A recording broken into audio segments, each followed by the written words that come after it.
Hey there, friends. MrAyrit here, coming to you from my messy storage room in my basement because I know you're out there shopping for gifts for people this season or for gifts for yourself, while deals are going on.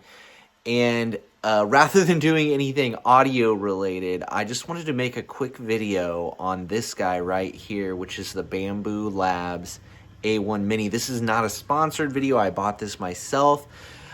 This is actually the present we decided to get my 9-year-old son for Christmas. And we decided to get it early because now we're like working on 3D printing, presents. Like he can 3D print presents for people and things like that. It's just kind of a fun little thing.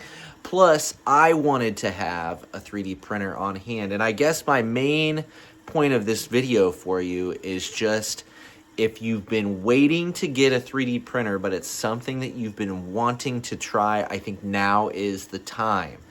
We chose the A1 Mini because it was cheap. It was $200.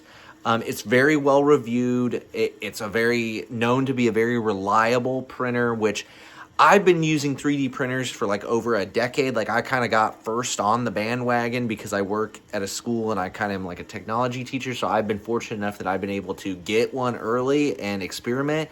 And those first 3D printers, they were like $2,000 and they just weren't very reliable. And I spent a lot of time like working on them and had a lot of failed prints and things like that.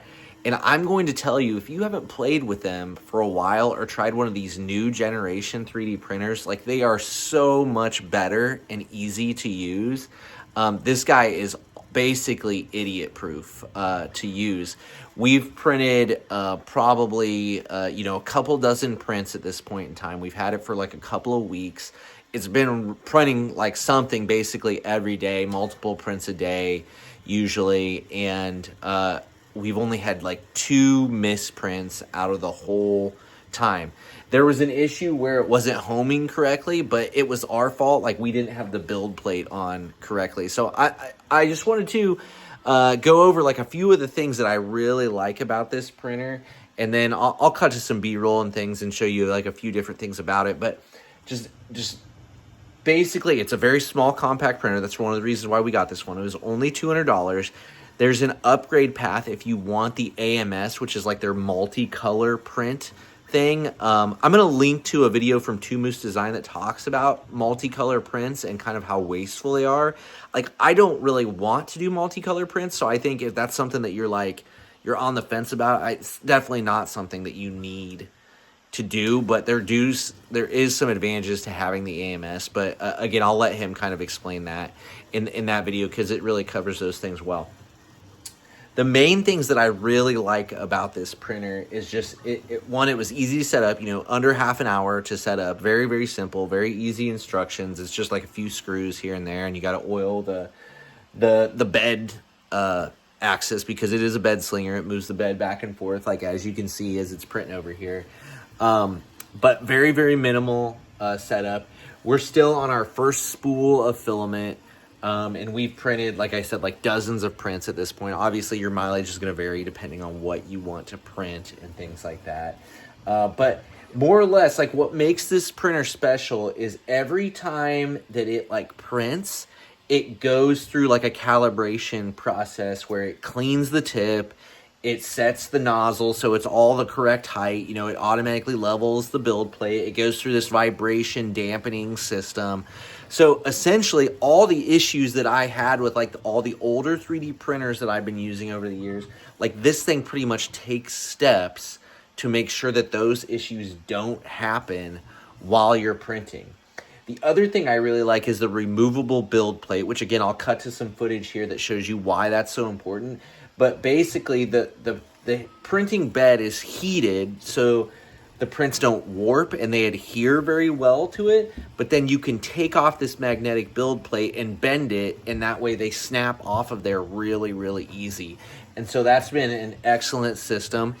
I do like that it cleans its nozzle, but we do have like an issue here of, like you can see, it's kind of a weird thing where it like, all of its excess kind of 3D print plastic, like it just spits off to the side here. I need to print like a catch system for it. I mean, it's not a huge deal, but you could see like it is just kind of like getting all over the place. It's just kind of a weird quirk of this machine. But the name of the game though is that it does it and it gets it out of the way of your print. So that's a good thing. The other thing that I really love about this printer is just the app. The app is amazing. They have like, if you can imagine like a Pinterest for just 3D print stuff, like that is what the Bambu Handy app is. So a lot of the times when we're printing, like I don't even have to get on my computer. It's hooked up to Wi-Fi. I jump on my phone. I just scroll through and I find something that I like. Like I search for things and I find something I like. I push a couple of buttons. Again, I'll be showing you this as we're talking about it. But basically, I push a couple of buttons and get the right settings for my printer, which is idiot-proof. And then I just click print and it just goes. Like it just works. So while I have experience in CAD and designing things for 3D printers, obviously my 9-year-old son I'm trying to train him, but he has a very limited experience with that. And my wife doesn't have any experience with that. But they are able to just do this as well, like pick something and just print it. As far as like the slicer goes, using it on my computer, I find it like if you've used one before, it's very basic. Like I didn't have any problem picking it up. I've used like Cura, I've used the MakerBot stuff, I've used the Prusa slicer. So I've used kind of a variety. And if you have any experience, it's very easy to pick up. Even if you don't, it's pretty self-explanatory. You don't really have to, it's like, you don't have to dive into the settings if you don't want to. It's very, very simple to use. That is what kind of the message is. It's cheap, it's simple to use, it's been dead reliable, right? Like what more do you need to know? And it's for $200. Like that's crazy. Like this technology is crazy. And my prints, I'll show you some. Like I'll cut to some footage of some right now, but just like the prints have been coming out so clean and good, way better than these older machines that I've been using at school do. So it really is like a phenomenal value. And I'm going to be honest with you, like I think that we're going to have it like paid off in money that we would save for buying like just little gifts for people, you know, like little stocking stuffer types things and things like that. You know, if you think all of those things are going to cost, you know, like $10 if you order it from Amazon, we can just print those now.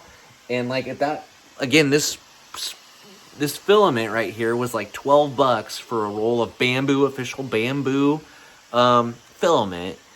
And we're like halfway through it and we've already printed like 20 some things. Like guaranteed we're going to have this paid off. Plus I'm able to print like just little things that we need around the house that like normally you'd be buying a pack of like 6 of them on Amazon or something and you'd be paying $6 or $7. Well, I can just print them for cents here with this guy. Like I bought a couple of new monitors, but the spacers weren't right for my monitor mounts. I just printed some. It took me a couple of prints to get the right ones that I wanted. But again, you're talking like maybe like a quarter worth of filament. Whereas if I bought spacers online, you know, it would have been like $6 or $7. So I just think it's something that I think once you know that it's going to be reliable, and if you learn a few basic, you know, how to design stuff like in Tinkercad or Fusion 360, like Tinkercad though, you could probably get away with most things. Like honestly, you're just going to find more and more interesting ways to use it, and you'll find more and more value the more you get to using it. So I guess I'm just making this video because I've been really impressed with this machine and I'm very happy that I purchased it. And I think if you're looking for a gift for somebody, maybe even like a teenager or a young person, you know, that's kind of a maker person, is interested in those types of things, or just like a crafty type person, and they don't have a 3D printer yet, you know, a couple $100, this is a pretty awesome gift. And then you could get a couple of fun filaments for them and things like that. The one thing that I don't like about the Bambu Labs stuff is you can't buy the filament on Amazon. You have to buy it from Bambu, which is what we did. You can buy the printer on Amazon. We didn't. We bought it through Bambu. But it would just be simpler if I could just buy the filament straight from Amazon, and it would have been easier, you know, to put filament on like our son's wish list, like some fun filament colors and things like that, if that were the case. So that's kind of the one downside to Bambu. But again, just the way everything has worked I'm okay to make that sacrifice. Now, I'm going to link to one other 3D printer down below that seems like it was a toss-up between these ones. And I can't remember it off the top of my head, but it's like a $300 one that's fully enclosed, so you can do like hotter prints and things like that. You know, if you don't know what I'm talking about, like, don't even worry about it. But I just, there is kind of another budget printer on the market that seems like it could be a good option if that's what you need. So I'll link to that one and maybe a review of that one that I watched of somebody else, just so you have some options down there. It's important to note that there is an A1 that's like a bigger version of this, which if you want a bigger one, I think, you know, it's probably works basically the same way and is still a reputable company and things like that. So that might be something to consider. We just wanted a nice compact one. And like, honestly, like, I don't 3D print. I don't like to 3D print big stuff. Maybe if I had a super reliable printer, I'd be better on it. But my experience with doing that on like my older school ones is just like, you know, you get 14 hours in and then something screws up and then you wasted a ton of filament and a ton of time and all that stuff. So I think a small one is like 90% of the time, like, I'm going to be printing small enough stuff that this is not a problem. But if you know you're going to be doing big stuff, I might look at the A1 or that other printer that I put down below. Yeah, so I think that's going to do it. I hope you're having a good holiday. And yeah, I'd really encourage you to look at a 3D printer for somebody or for yourself. If you're on the fence and you haven't done it yet, I think now is the time. All right. Appreciate you guys. Have a happy holiday. Be safe out there with your travels. Hopefully I'll see you again soon.